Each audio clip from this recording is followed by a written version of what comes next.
Medieval life was not a fairy tale. It was mud, smoke, cold mornings, and hunger close to the door. Then the plague arrived, a fever, a cough, a bell that would not stop ringing. Houses went silent, and when food failed, famine followed. Bread became smaller, soup became thinner. Families counted every grain. Still the lord demanded rent. Still the steward kept records. But peasants learned something. The world depended on their hands. If you enjoyed this story, subscribe to the channel now and tap the like button. If you are watching this at midnight, comment midnight, tell me what time it is for you.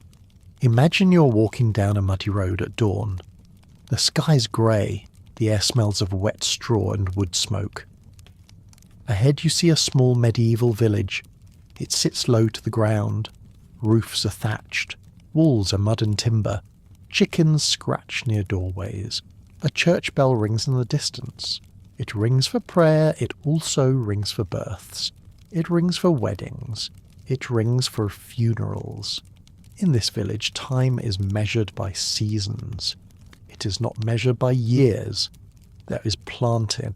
There is harvest. There is winter. There is hunger.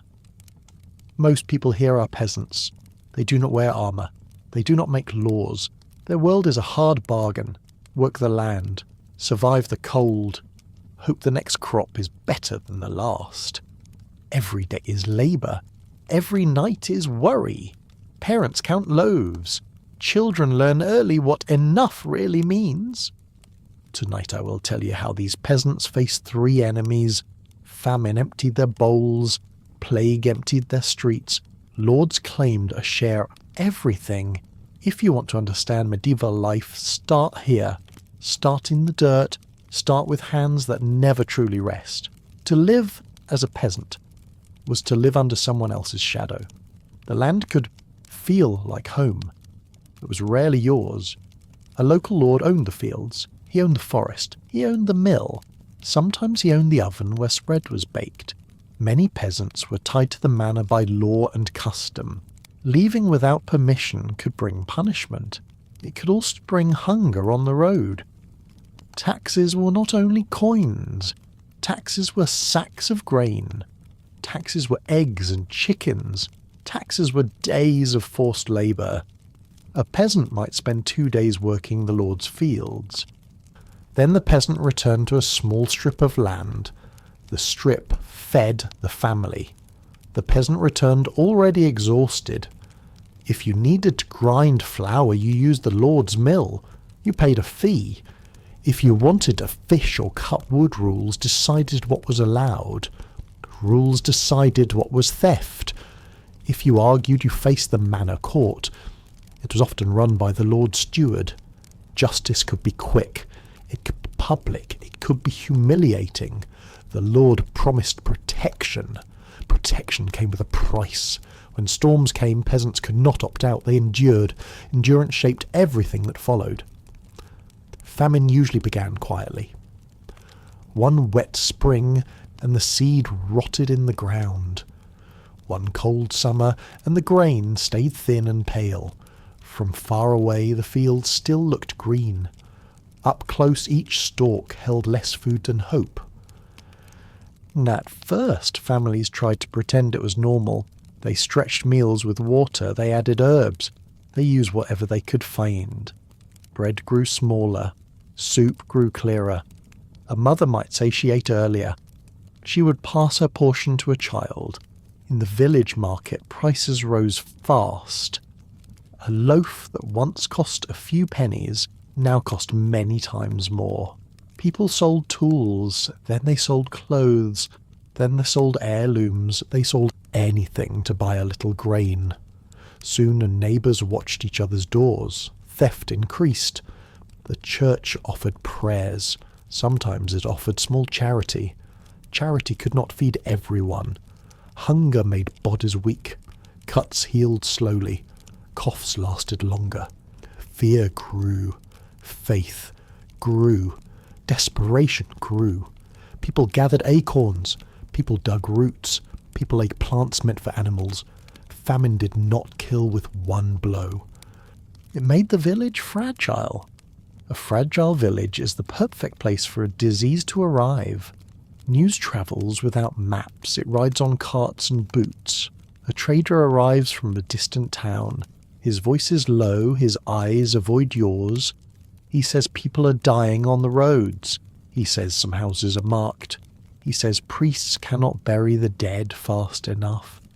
At first the village listens, then the village laughs, then the village prays.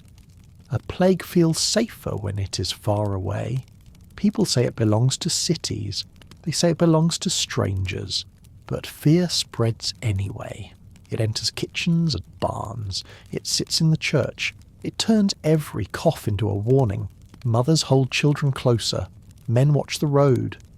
The steward posts notices. He tells people to stay calm. He tells them to keep working. Work does not stop for rumours. The fields still demand hands. The animals still need feeding. The village keeps moving. It moves like a cart rolling downhill. The first sign is small. Rats in the grain shed. Then more rats. Then fleas.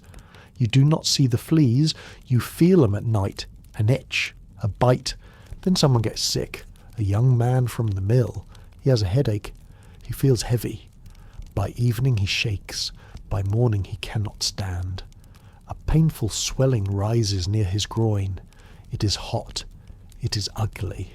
People whisper the word they hate. Plague. The family closes the door. Neighbours leave bread outside. No one steps close, not even friends. The priest comes with a cross.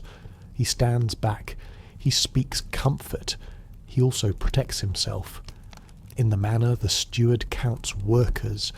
He thinks of harvest days. He thinks of taxes. He orders calm. He orders reports. The plague does not care about orders. Within days, the sickness multiplies. Fever becomes delirium. Cough becomes blood. Strong farmers collapse in the fields. Children grow quiet because they have no strength. People try to fight it. They wash more. They burn herbs. They hang plants on doors. They carry charms. They blame bad air. They blame sin. They blame outsiders. They need a reason. Some people flee into the woods. They sleep in barns. They beg at other villages. Many gates stay shut. Fear closes hearts. The road becomes dangerous, not only from bandits, from hunger, from cold, from the sickness. In the village the churchyard fills. Graves are rushed. Bodies wait under cloth.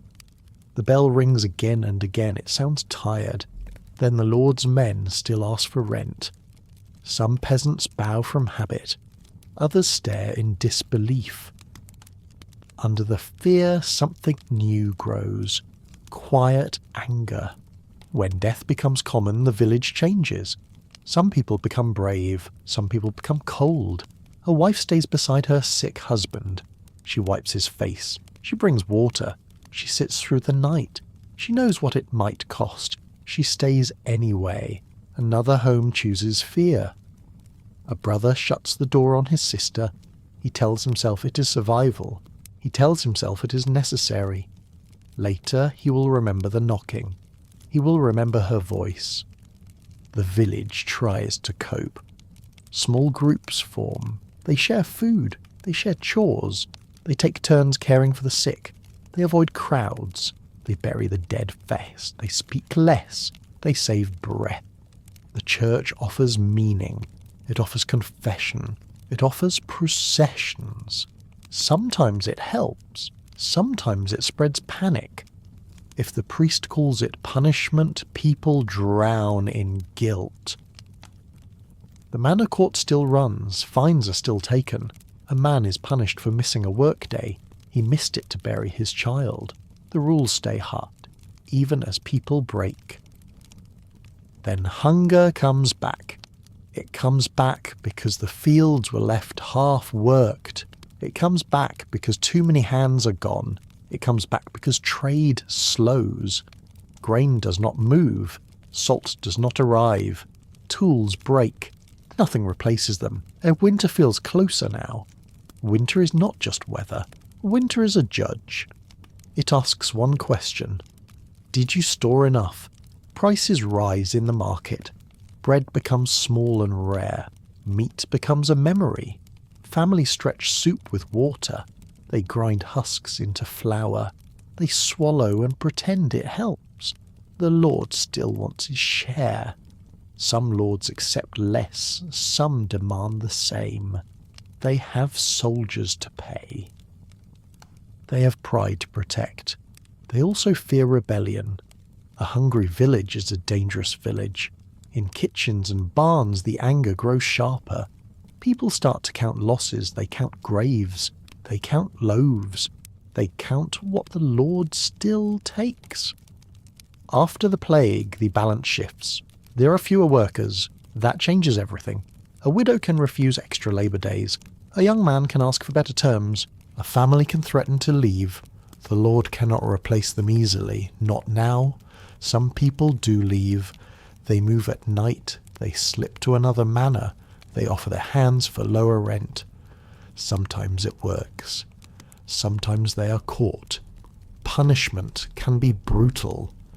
Yet more people still try. Because staying can be brutal too. Rulers respond with new rules. Wages are capped. Travel is restricted. Runaways are hunted. They call it order. Peasants call it a cage. But the cage has cracks. People learn their value. They learn that labour is power. They learn that fear can change sides. Whispers spread in the village. Not loud. Not yet. Just a simple question. Why do we carry everything? Do not picture peasants as helpless. They were poor. They were tired. They were also skilled. They knew soil. They knew weather. They knew animals. They knew how to store grain. They knew how to repair a roof. They knew how to survive bad years. During plague and famine, they used every tool they had.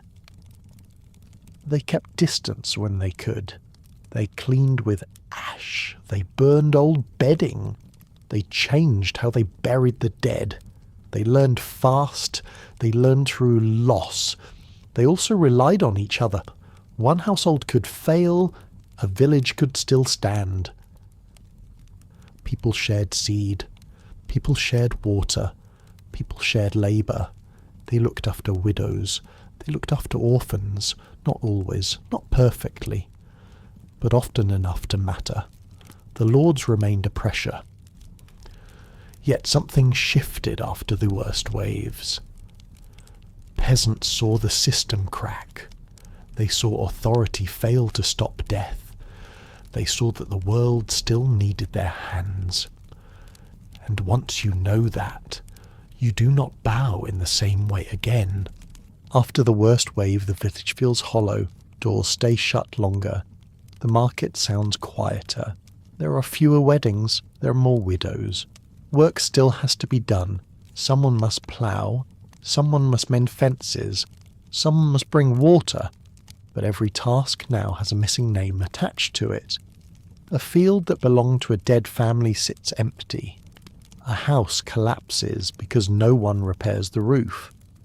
A child wanders between homes because there is no home left. The survivors do not celebrate. They count. They count tools. They count animals. They count seed. They count hands.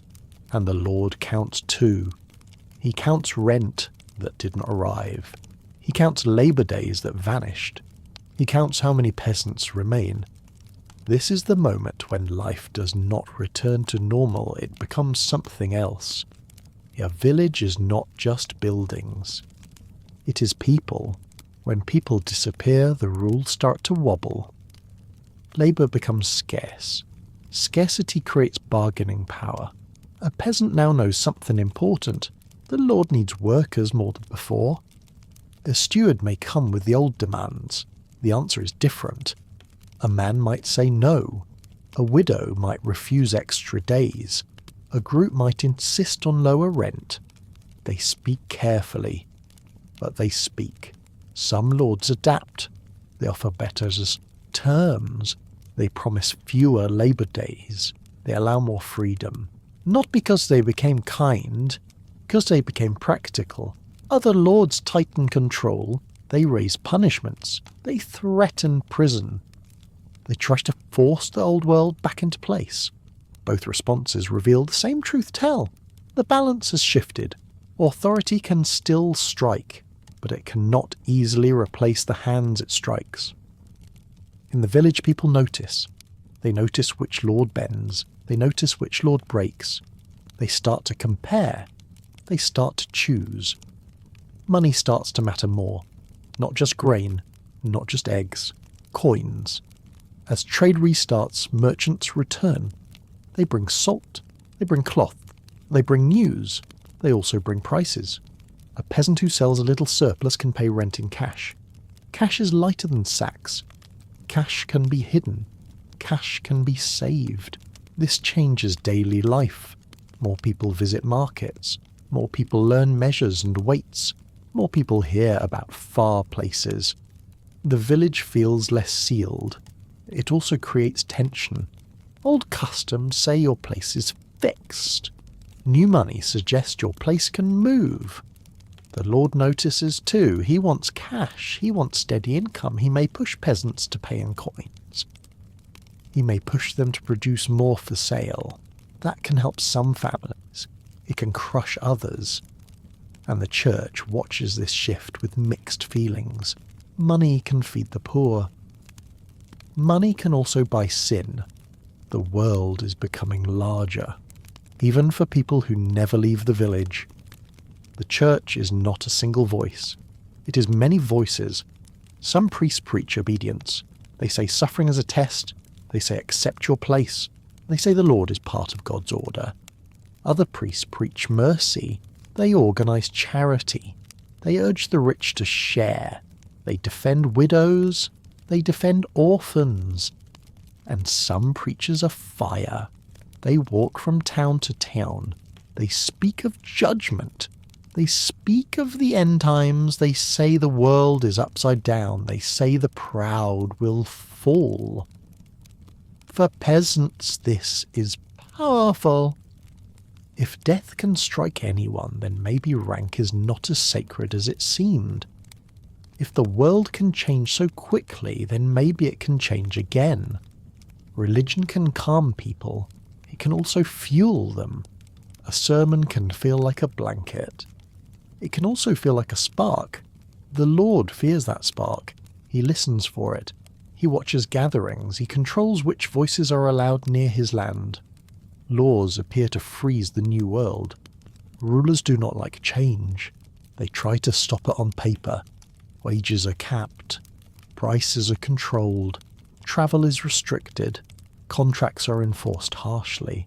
Runaways are hunted. These laws sound calm.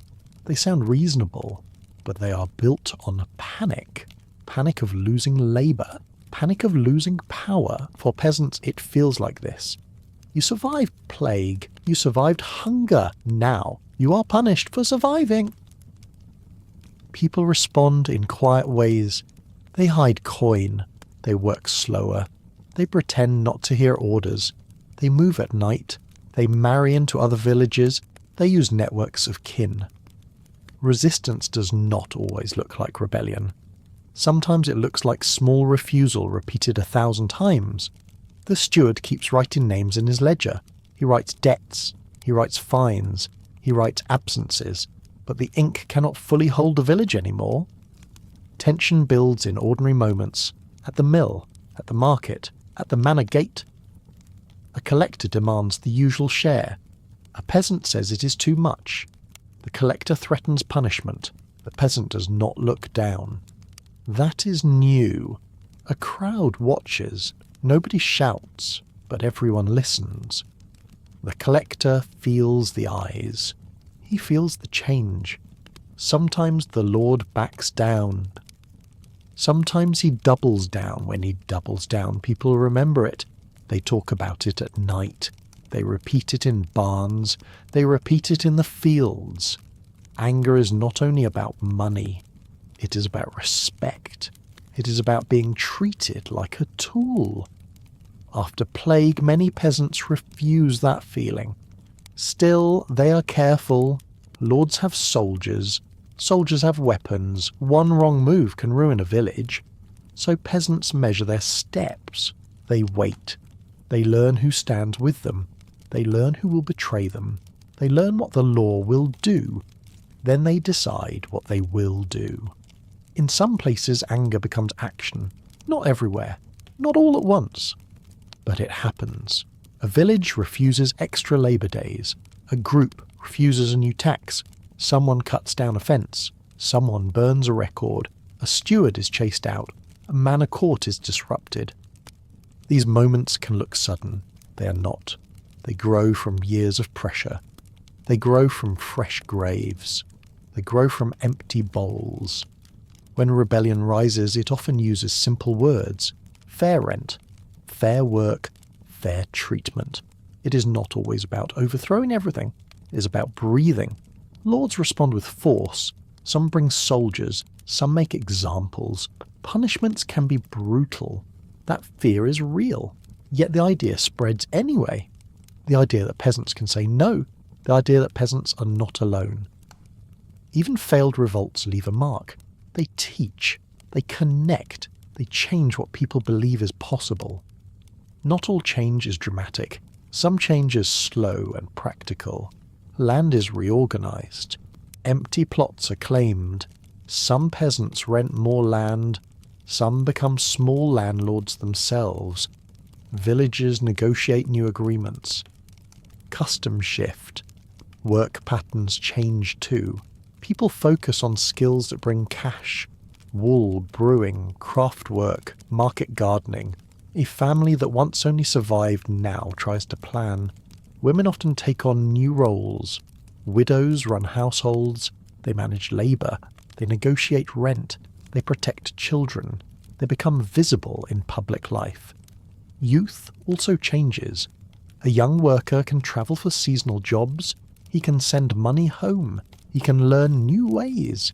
He returns with stories. Stories reshape expectations. The old order remains, but it is less solid. It has dents. It has patches. It has cracks filled with new habits. The village becomes a place of memory and a place of experiment at the same time. Plague also changes how people think about life. They live closer to death. That can make them kinder. It can also make them bolder. Some become more religious. Some lose faith. Some keep faith but stop trusting institutions. They pray at home. They choose their own saints. They question authority. People also think about fairness. Why did one family die and another live? Why does the Lord take the same share after so much loss? Why does the law punish the hungry? These questions do not have neat answers, but questions are dangerous.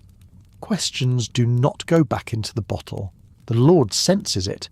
He can command work. He can command courts. He cannot command belief. That is why he controls stories. He controls meetings. He controls who speaks in the village. He tries to keep the old story alive. The story of rank. The story of obedience. The story of fear. But peasants have their own story now. It was written in graves. It was written in hunger. It was written in survival. So what does it mean to be a medieval peasant in the shadow of plague and famine? It means living with limits. It also means learning power the hard way. Peasants carried the economy on their backs. They planted, they harvested, they built, they repaired, they fed everyone. When plague removed them, the whole system shook. Lords learned that too. Some adapted, some failed. Some were replaced by smarter men. Some were challenged by villages that refused to break. For peasants, survival was not only endurance, it was adaptation. It was community. It was quiet negotiation. It was small refusal. Sometimes it was open defiance. And it was memory. A village remembers who demanded rent during burial. A village remembers who offered relief. A village remembers who locked a door. A village remembers who stayed. That memory becomes a compass. It guides decisions, it shapes alliances, it shapes fear, it shapes hope. If you want one lesson from this story, it is simple. Disaster does not only destroy, it also reveals who holds the world together.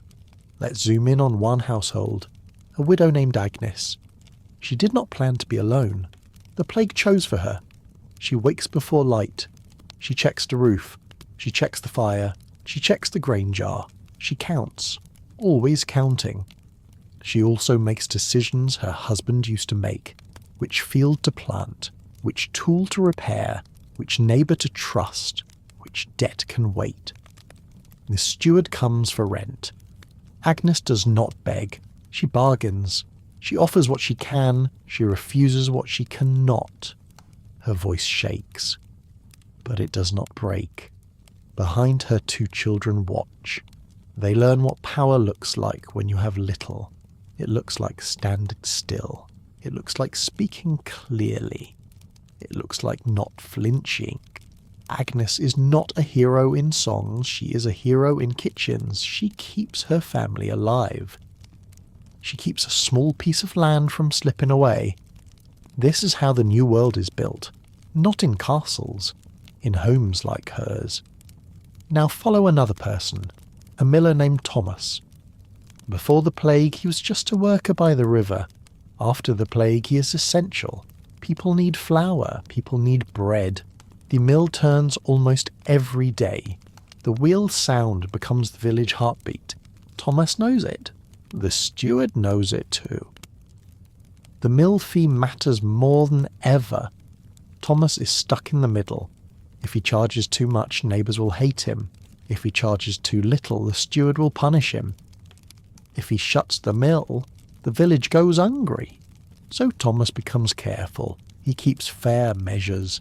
He keeps a steady hand. He learns to say no without starting a fight. Some nights he hears desperate knocks. A mother begging for flour. A man offering a tool for a handful of grain. Thomas wants to help. Thomas also wants to survive. He starts a quiet system. He sets aside a tiny share for the sick. He hides it from the steward. He tells only 2 people. This is what power looks like in a famine, not a crown. A key to the mill door. Then there is the gravedigger. His name is Martin. He's not famous. He's remembered by the ground. During the worst weeks he dug until his hands bled. He dug in rain. He dug in frost. He dug while the bell kept ringing. He learned to work fast. He learned to look away. He learned to eat without tasting. Now the plague has slowed, but the soil is still fresh in many places. New graves sit beside old ones. The churchyard feels crowded. It feels heavy. Martin sees people walk differently. They step around graves like they are stepping around memories. Some villagers treat him like bad luck. They avoid his touch. Other villagers nod with respect. They know he did what had to be done. Martin also hears secrets. He hears who ran. He hears who stayed. He hears who stole. He hears who locked doors. In a village like this, the gravedigger becomes a witness. He does not speak in court. He does not need to. The ground already tells the story. Now look at the steward, the Lord's man, the keeper of records. He still carries a ledger. He still thinks in totals. Rent, labour days, fines, debts, names. But the numbers do not behave like they used to. Too many lines end in death. Too many fields have no hands. Too many households are on the edge. The steward tries to tighten control. He posts rules. He threatens punishment. He calls it order. Then he meets a new kind of answer. A calm refusal. A slow stare. A village that does not panic the way it once did. He feels something dangerous. Not noise, not shouting. A steady confidence. So he changes tactics. He offers small deals. He delays rent for one family. He reduces labour for another. He makes it sound like mercy. It is not mercy, it is math. He knows the Lord cannot eat empty land. He knows soldiers cannot march on unpaid promises. He knows power needs workers. The steward still believes he's in control. That belief is getting harder to keep. Trade returns in waves. A merchant cart appears, then another, then a small stream of goods. With trade comes salt, cloth, iced nails, soap, candles, and news. A merchant tells stories of towns where wages rose. He tells stories of villages that refused old rents. He tells stories of punishments too. People listen like they are listening to weather. They want to know what is coming. They want to know what is possible. A few peasants start selling small surplus. Eggs, wool, ale, a little cheese. They begin to hold coins. Coins feel strange at first. Then coins feel like choice. The Lord wants a piece of that choice. He wants payment in cash. Cash is clean. Cash is easy to carry. Cash is easy to count. For some families, cash brings air. For others, it brings pressure. If you must pay in coin, you must find a market. You must compete. You must risk. Still, the village is less sealed than before. The world feels bigger, and a bigger world carries bigger ideas. With bigger ideas comes movement. Some peasants try to leave. They leave at night. They leave quiet. They carry bundles. They follow hedgerows. They are not chasing adventure. They are chasing breath. A lighter rent. A fairer steward. A place where their children might eat. The road is dangerous. There are bandits. There are patrols. There are hungry dogs. There is cold rain. A runaway who is caught is made an example. A whipping, a fine, a locked cell, sometimes worse. So people get smarter. They use family networks. They swap names. They take side paths. They hide in barns. They pay a ferryman in secret. Some villages protect runaways. They need hands. They pretend not to see. They pretend not to ask. This is how laws start to fail. Not at a courtroom, on a muddy road at midnight. And when a law fails, often enough people stop treating it as fate. They treat it as a threat. A threat can be faced. Fate cannot. In the village, small meetings begin. Not in the manor, in kitchens, in barns, in the corner of the field. They talk in low voices. They talk about rent. They talk about Labour Days. They talk about the last winter. They talk about the graves. Someone says the words out loud. We should ask for terms. We should ask together, not one by one. That is the key. Together. They choose a speaker. They choose two witnesses. They decide what they will accept. They decide what they will refuse. They do not call it rebellion. They call it fairness. They call it survival. The next morning they go to the manor gate. They stand in a line. They do not shout. They do not bow as low. The steward looks at them. He sees the tools in their hands. He sees the calm on their faces. He sees the silent crowd behind them. He tries to split them. He offers one man a deal. The man does not step forward. He stays in the line. For the first time, the steward feels something new, a village that acts like one body. Sometimes the line holds, sometimes it breaks, sometimes anger spills. A collector demands the full rent. A peasant says no. A guard grabs him. The crowd moves, not fast, not wild, just forward. A fence is pushed down, a ledger is snatched. A basket of coins spills into the mud. Someone shouts, someone throws a stone. It hits wood. Not a man, but the sound is enough. The moment changes. The steward calls for soldiers. The soldiers arrive with spears. People step back. People freeze. Then something smaller happens. The women gather children. The men lift the fallen peasant. The crowd disperses before it becomes a slaughter. Later that night, a different kind of attack happens. Quiet. Someone cuts a strap on a cart. Someone hides the collector's horse. Someone smears ash on the notice post. This is village warfare, not glorious, not clean, but real. It says one thing: we are done being squeezed in silence. After conflict comes adjustment. The Lord may punish, the Lord may bargain. Often he does both. A new agreement appears. Fewer labour days. Rent paid in a mix of grain and coin. Clear rules on the mill fee. Clear rules on common land. Nothing is perfect, but it is different, and different matters. Some peasants climb a step. They rent extra land. They hire help during harvest. They become the people others borrow from. That creates new tensions inside the village. Some remain trapped. Debt still bites. Bad weather still returns. Disease still exists. But the sense of possibility stays. People have seen change happen. They've seen a lord bend. They've seen a steward negotiate. Customs shift too. Funerals become quicker. Family networks become stronger. People store more. People share more. They plan for the worst because they have met it. The village carries scars. It also carries lessons. A peasant child grows up hearing stories about the plague years. Those stories teach fear. They also teach courage. So where does this leave us? In a world that looks medieval, but feels less fixed. Plague and famine did not make peasants free overnight. Lords still held power. Courts still punished. Taxes still came. But something inside the village changed. People learned what mattered. Food, labour, community, memory. They learned that the system depends on their hands. They learned that rules can be argued with.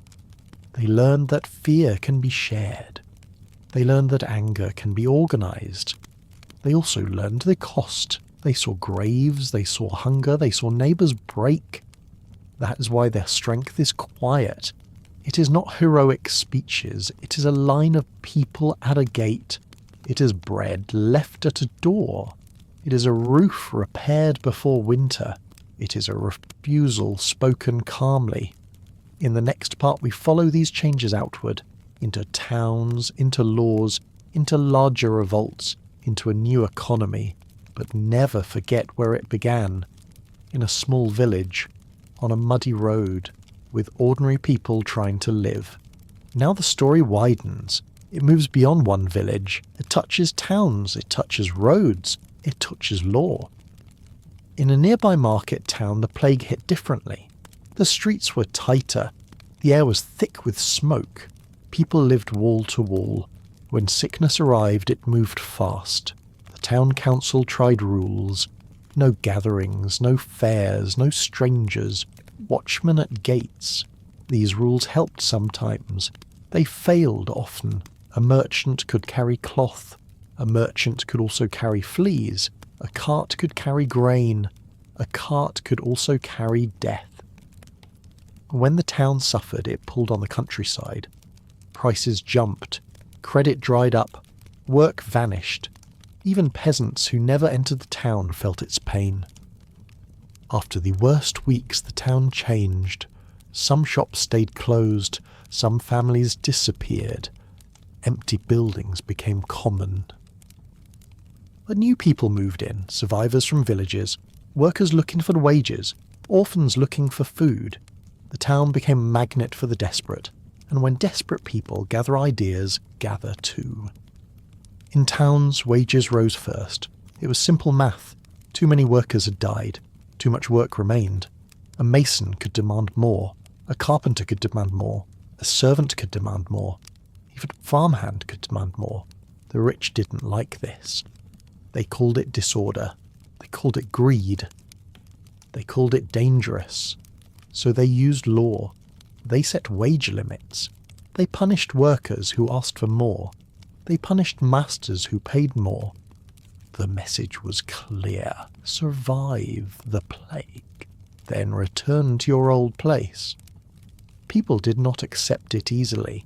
Some worked in secret, some moved to other towns, some refused jobs. Some pretended they didn't hear the rules. Enforcement was uneven. In one town the law was strict. In another town it was a joke. The same law could be real on paper and useless on the street. That gap between paper and life is where change lives. With change comes scapegoats. When people are afraid, they look for a target. Foreigners are blamed, travellers are blamed. Jews are blamed in many places. Outsiders are attacked. Houses are burned. Whole communities suffer. This violence does not cure disease, it only spreads fear. It also shows how fragile order can be. In some towns, officials tried to stop the mobs. In other towns, officials joined them. In some places, the church protected the innocent. In other places, it fanned the flames. For peasants watching from the countryside, the lesson was brutal. When panic rises, the powerful may not protect you. They may protect themselves. This is part of why villages became cautious. They watched strangers, they closed gates, they trusted less. But there is another lesson too. Fear can be directed. Anger can be aimed. If leaders can aim it at outsiders, they can also aim it away from themselves. That is why stories matter. Whoever controls the story controls the crowd. Medicine in this world is limited. People do not know germs, they know signs, they know patterns, they know old texts. Some doctors bleed patients, some burn incense, some mix herbs, some prescribe rest, some prescribe prayer. People carry pomanders. They wear scented bags. They believe smell can block sickness. They open windows. They close windows. They argue. Quarantine appears, not everywhere.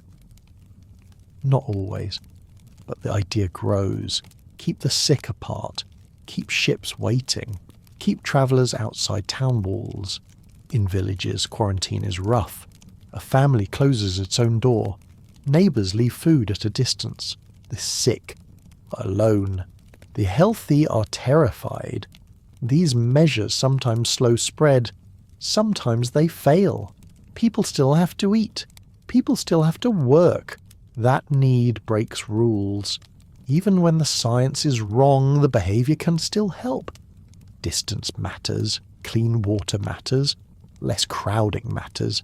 The tragedy is that people learn through loss. They learn by burying. They learn by repeating the same mistakes until the cost is too high. Famine is not a single event. It is a chain. Weather starts it. War can deepen it. Disease can lock it in. When harvests fail, prices rise. When prices rise, credit disappears. When credit disappears, people sell tools.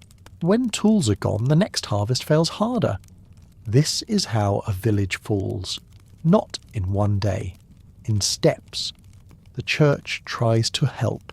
It gives bread. It gives soup. It gives words. Sometimes it gives shelter. But charity has limits. A town can feed a few. It cannot feed everyone for long. When famine lasts, the poor compete with the poor. This competition changes morals. Theft rises. Begging rises. Violence rises. A lord may crack down. He may punish thieves. He may guard storehouses. He may hang a man to make a point. That point can backfire. A hungry crowd can turn. Hunger makes fear sharp. Hunger makes patience thin. In a famine, the true question is not who deserves food, it is who controls it. Peasants develop routines for hard years.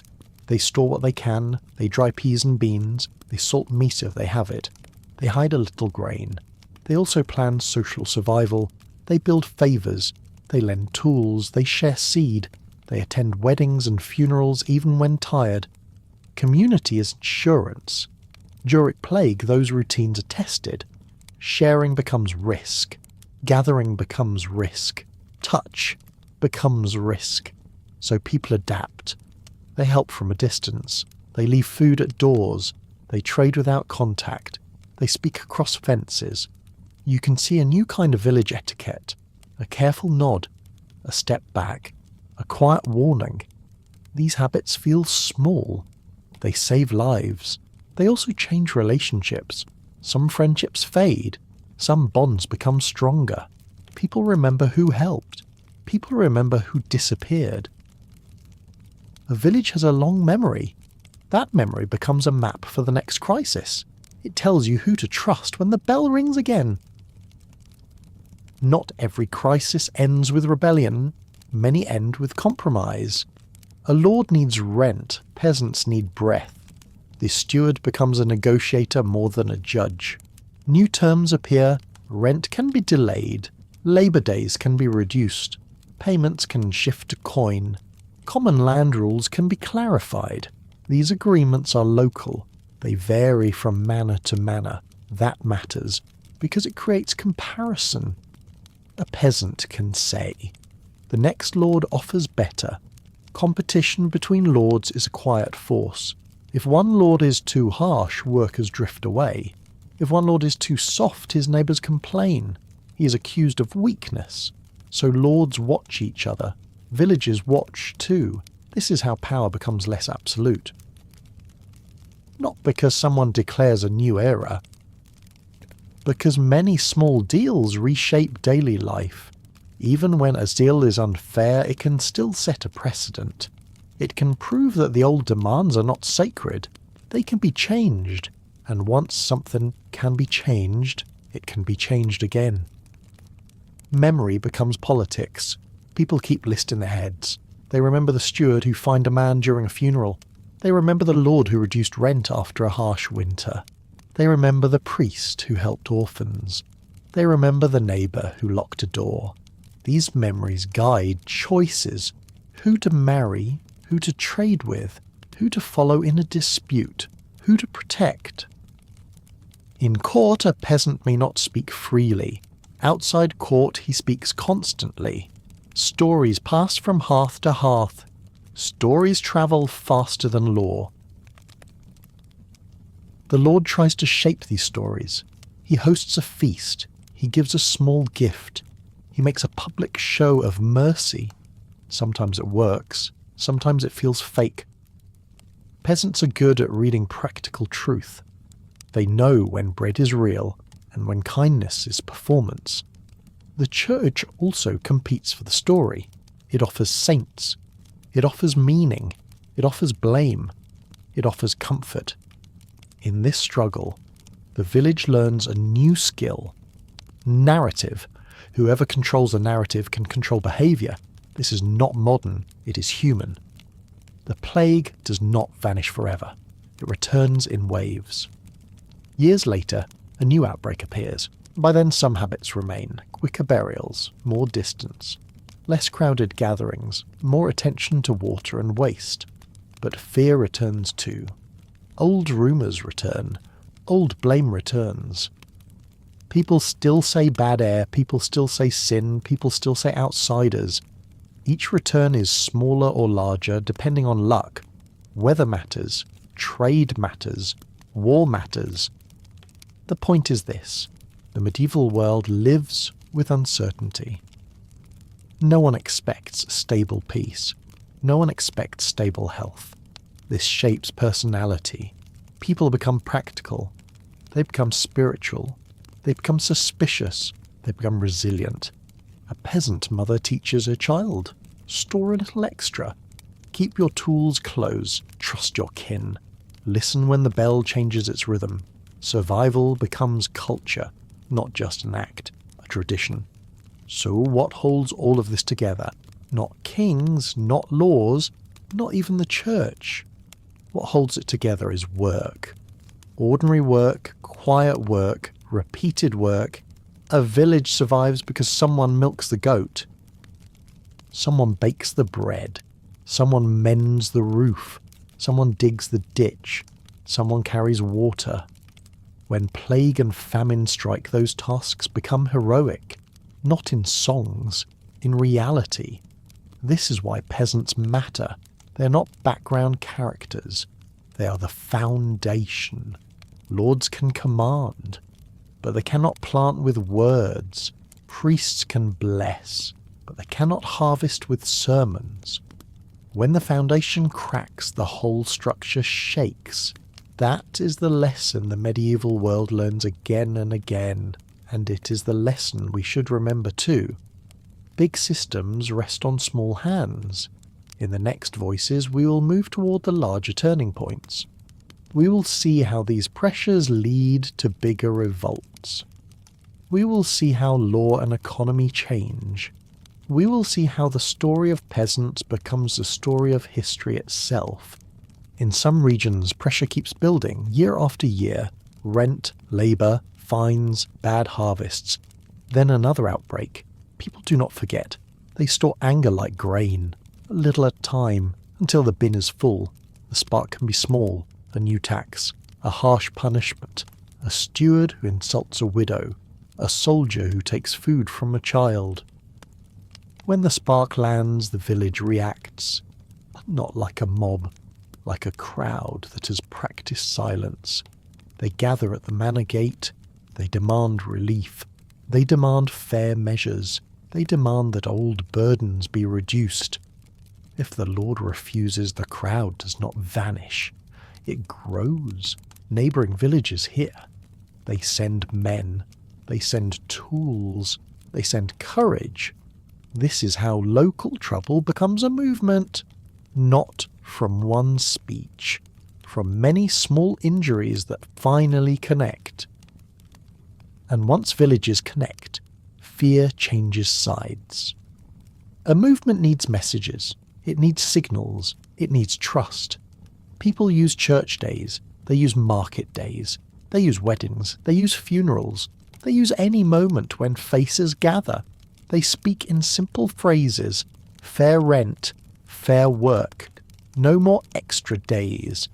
Stop the fines. Let us breathe. They choose messengers who look ordinary.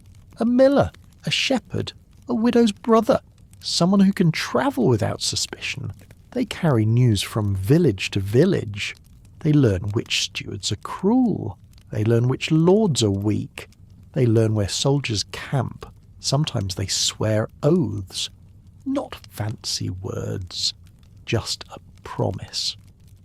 We stand together. This unity is fragile. One informant can break it. One arrest can scare it. One harsh example can freeze it. So they move fast. They move quietly. They strike when they must. Then they disappear into fields and woods. To the lords it feels like the land itself is rebelling. When revolt grows, the first targets are symbols, records, courts, gates. Peasants do not march for philosophy. They march for the things that crush them every week. A ledger is burned. A rent roll is torn. A manor court is interrupted. A fence is pulled down. A mill fee is refused. These actions are practical. If the record is gone, the debt is harder to prove. If the fence is down, the common land is open. If the court is disrupted, the steward loses fear. The rebels often avoid killing at first. They want change, not slaughter. They want the Lord to listen. They want relief. But violence can spread. A guard strikes. Someone strikes back. Panic turns sharp. A single death can open the door to more. This is why revolts are dangerous for everyone. They can lift burdens. They can also unleash chaos.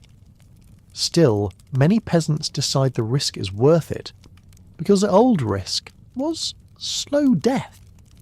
The lords respond with authority. They send letters. They call allies. They hire soldiers.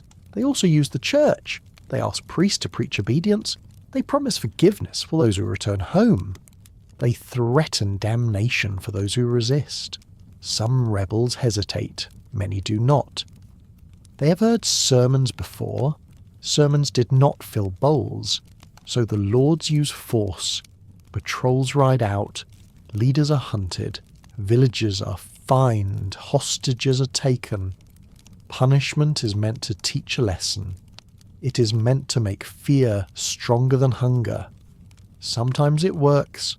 A movement collapses. People scatter.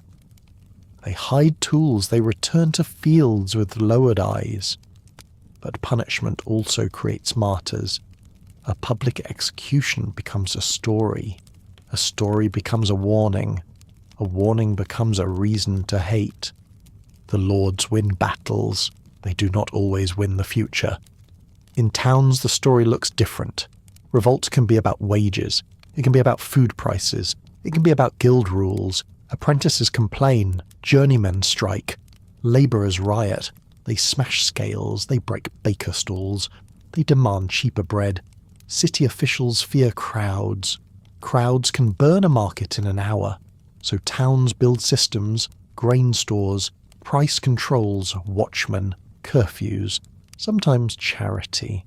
These systems help. They also tighten control. A hungry person can be punished for standing in the wrong street. Towns as villages influence each other. A town riot raises prices in the countryside. A village revolt blocks roads into the town. Everyone depends on everyone. That dependence is the trap. It is also the leverage. When people realize they are connected, they can act together. When rulers realize the same thing, they panic. War makes everything worse. Armies do not farm. Armies eat. When soldiers pass through, they take grain. They take animals. They take tools. Sometimes they take people. A village cannot argue with an army. A village hides what it can. It buries food. It drives animals into woods. It prays the soldiers move on fast. After the army leaves, the village is stripped. The next winter is harder. The next tax feels impossible. Lords may say war is necessary. Peasants hear a different message. We suffer for battles we did not choose. War also spreads disease. Camps are crowded. Water is dirty. Bodies are weak. When soldiers return home, they bring more than stories. This is why medieval peasants live with layered disasters. Plague, famine, lordship, war. When disasters stack, the mind changes. People stop believing in patience. Some peasants turn to the forest, not to hide for one night, to live there for weeks. They build rough shelters. They hunt small game. They share stolen grain. They raid storehouses. Authorities call them criminals. Sometimes they are. Sometimes they're simply hungry. People pushed past the edge. These forest bands can support revolts. They can also terrorize villages. They can become a second threat. A lord may offer amnesty to split them. A lord may hunt them with dogs. A lord may pay informants. The forest becomes a shadow world, a place where law is weaker, a place where new alliances form. For peasants, the forest is both fear and hope. Fear because it is dangerous. Hope because it is outside the manor. This tension shapes medieval life. Every village sits close to wilderness, close to escape, close to chaos. In the middle of all this, people still marry. They still baptize children. They still bury parents. Ritual is survival. It marks time. It makes life feel real when the world feels unstable. But rituals change. Weddings become smaller. Funerals become faster. Baptisms become urgent. Families become more protective. Kin networks become stronger. A cousin in another village can mean food in a bad year. Godparents matter. Marriage ties matter. Who you know can save you. This is another kind of economy. An economy of favours, of shelter, of shared tools, of borrowed seed. Lords understand this too. They try to break networks. They punish leaders. They move families. They control travel. But networks are hard to see, hard to tax, hard to stop. In a crisis, the strongest institution is often the family. Not the manor, not the town council, the family. Over time, language changes. People start speaking about rights, not just duties. They may not use modern words, but the idea grows. If we work, we should eat. If we pay, we should be treated fairly. If we obey the law should protect us too. This is a slow revolution. It happens around tables. It happens in fields. It happens in whispers. A peasant teaches a child, do not accept every demand. Ask what is owed to you as well. A village elder tells a story. Long ago we had common land. Long ago the steward did not take so much. These stories can be true or not. Their power is not accuracy. Their power is direction. They point people toward a future that feels possible. A future where the village is not only a source of labour, it is community with a voice. And once a community finds its voice, it is hard to silence. So we reach the edge of bigger change. Not yet a new world, but a world that is cracking. Plague taught that death ignores rank. Famine taught that hunger ignores prayers. War taught that power takes without asking. From these lessons, peasants built new habits: caution, cooperation, quiet resistance, organised demands. Some revolts fail, some win small gains. Almost all leave traces. Those traces appear in law, in rent terms, in wages, in customs, in the way people stand at a gate. The medieval peasant does not suddenly become free, but the peasant stops being invisible. History begins to notice the people who carry it. In the next voices we can step into a specific great uprising. We can follow the leaders, the slogans, the battles, the punishments, the bargains, and we can ask the question that sits under every disaster. When survival becomes impossible, what do ordinary people do next? Before we close this story, we should name what is really happening. The medieval world is learning feedback. When rulers push too hard, villages break. When villages break, rulers lose rent, lose labour, lose order. That lesson repeats after each plague wave, after each famine year, after each war march. So even without modern politics, the system starts to adjust. Not from kindness, from survival. A steward learns to negotiate. A lord learns to bend. A village learns to organise. A town learns to store grain. A church learns to offer charity or lose trust. None of this is smooth. It is messy. It is unfair. It is violent at times. But it is movement. History is not only kings and battles. It is also the slow pressure of ordinary people forcing reality onto power. And plague and famine are the harsh teachers that make everyone learn faster. Look again at the peasant household. Every decision becomes risk management. Do we plant early or wait? Do we sell grain now or keep it for winter? Do we pay rent or buy seed? Do we trust the steward or hide coin? Even love becomes calculation. Who should our daughter marry? Who can protect her? Which village has better fields? Which lord is less cruel? This is not romantic, it is real. And in that reality, peasants become experts. Experts in soil, experts in timing, experts in people. They read clouds, they read faces, they read power. That skill is not written in books. It is written in survival. So when outsiders call peasants simple, the peasants smile. They have seen nobles panic. They have seen priests break. They have seen soldiers run. A peasant who survives plague and famine is not simple. He is trained by disaster. There is also a quieter shift, a shift in dignity. Before the plague, many peasants bowed because it was habit. It was the air they breathed. After the plague, some still bow, but not the same way. The bow becomes smaller, the eyes lift sooner. That is not rebellion. It is a change of inner posture.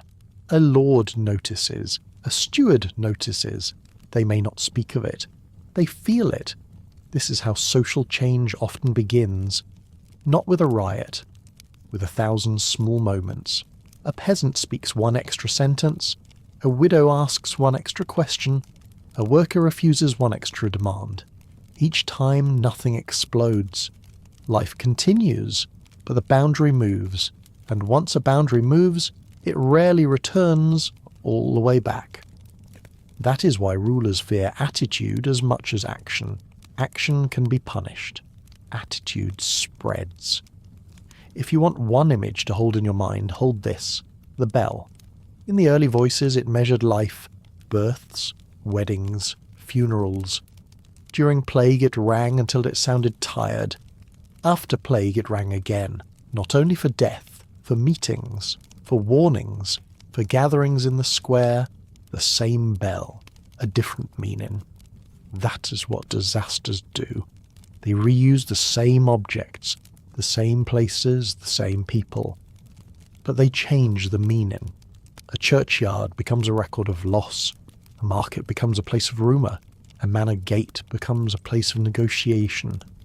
Even a road changes. A road used to be trade. Now it is also flight. This is why medieval life feels fragile. Everything can become something else overnight. And yet people keep walking. They keep planting. They keep building. They keep telling stories. So how did peasants survive? Not as individuals, as a system. They survived because they were flexible. They changed crops. They changed routines. They changed who lived where. They survived because they shared seed, tools, labour, shelter. They survived because they remembered. Memory was data. Memory was warning. Memory was strategy. They also survived because they knew when to bend and when to resist. Sometimes resistance was quiet. Hiding grain, slow in work, moving at night. Sometimes it was loud, burning a record, pulling down a fence, standing in a line at gate. None of this was perfect. Many died, many lost land, many lost family, but the survival that remained created a new baseline, a new normal. One shaped by hard lessons. In that sense, plague and famine did not only destroy, they also trained communities. Now step back and see the larger pattern. Plague reduces people. Famine reduces food. War reduces stability. Each reduction creates a gap in labour, a gap in trust, a gap in authority. Into that gap new arrangements form, new rents, new wages, new customs, new expectations. Some changes fade, some stick. Over decades, the medieval world becomes less frozen than it looked, becomes more negotiated, more contested. Peasants do not write the laws, but they shape what laws can actually do, because a law that cannot be enforced becomes a story, not a rule. And enforcement depends on cooperation. Cooperation depends on legitimacy. When legitimacy cracks, rulers have to choose: adjust or punish. Punish too much and you break the system you need. Adjust too much and you admit peasants matter. Either way, peasants become visible, and visibility is a kind of power. If you are making this into a visual story, remember the tone. Not fantasy. Documentary. Mud. Smoke. Cold light. Rough wood. Simple clothing. Exhausted faces. No shining castles. No clean streets. No perfect meals. A medieval peasant world is texture. It is work. It is worry. It is small joys that sit next to grief. A loaf of bread is a treasure. A dry roof is relief. A healthy child is wealth. When you show plague, do not show monsters. Show absence, closed doors, empty stalls, fresh graves. A bell that rings too often. When you show famine, do not show drama. Show thin soup, short bread, quiet counting. That quiet detail is what makes the story feel true. And when the story feels true, the lesson lands harder. So what is the lesson? It is not that medieval peasants were miserable all the time. They laughed, they loved, they danced when they could. It is that their lives were exposed to forces they could not control. Weather, disease, war, lords. And yet they built strategies, they built community, they built stubborn endurance.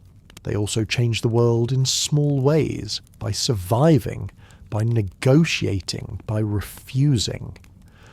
When you study history, it is easy to stare at crowns, but crowns sit on a platform of labour.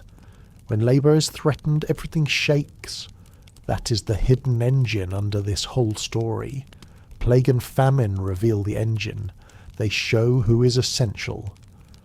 They show that the lowest people are often the ones holding up the roof. Imagine the village again at dawn. Smoke rises, chickens scratch, a cartwheel creaks, a child runs across mud. The bell rings. Not for a funeral this time, just for mourning. People step out. They look older than they should. They still move. A widow checks her grain jar. A miller opens his door. A gravedigger walks past the churchyard. A steward writes in his ledger. A farmer lifts a tool. The world has not become fair, but it has become awake. Everyone has learned something. That survival is not passive. It is action, repeated daily. And when enough people act together, even the hardest system begins to bend.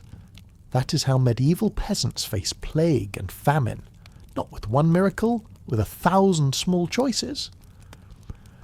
And now we can close. Plague and famine took lives. They took certainty. They took the illusion that order was permanent. But they also revealed truth. They reveal that this world runs on ordinary hands. Hands that plant, hands that build, hands that heal, hands that bury, hands that share. They revealed that power is not only a sword or a crown. Power is bread. Power is labour. Power is community. When disaster arrives, the loudest titles mean little. What matters is who shows up, who helps, who remembers, who refuses to let the village collapse. So when you picture medieval peasants, do not picture faceless crowds. Picture people, skilled, exhausted, clever, vulnerable, resilient. They lived through plague. They lived through famine. They lived through lords. And by living they change what could be demanded of them. That is the story. A story of survival and a story of quiet strength.